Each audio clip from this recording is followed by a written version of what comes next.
Kiwil sebut tak pernah gagal jadi suami dan menyamakan wanita dengan bara. Sejak Kiwil kembali menikah untuk keempat kalinya, kini Rohima dan anak-anak bak ditelantarkan. Saking pilunya, anak sulung Rohima rela menjadi tukang ojek. Hal itu dilakukan demi bisa memberi makan ibu dan adik-adiknya. Sedangkan Kiwil kini hidup dengan istri barunya. Bahkan demi menghidupi anaknya, Rohima mengaku tengah berjualan lontong sayur. Sempat tuai derita karena sikap acuh Kiwil, kini gantian Fenty Viaginti merasakan penderitaan seperti yang Rohima rasakan. Baru-baru ini, Fenty Vigianti murka pergoki Kiwil yang menginap di rumah Rohima. Fenty Vigianti hancur dan takut jika suaminya bakal rujuk kembali dengan Rohima.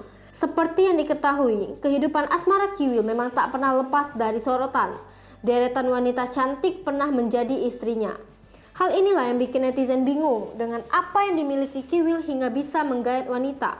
Baru-baru ini, Kiwil berani menyamakan wanita dengan mobil hingga memicu kontroversi. Alasan komedian Kiwil melakukan poligami seperti disampaikannya kepada Feni Rose seperti dikutip dari sebuah video di YouTube menuai sorotan. Kiwil menilai bahwa menjalani dua pernikahan bukan hal yang berat.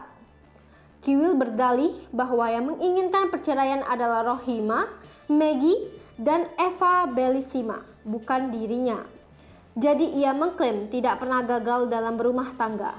Namun, Kiwil punya alasannya sendiri, mengatakan dia tidak gagal dalam rumah tangga. Kemudian Feni bertanya, alasan Kiwil tidak bisa cukup dengan satu istri saja. Dari pertanyaannya itu, kemudian Kiwil menganalogikan istri dengan sebuah mobil.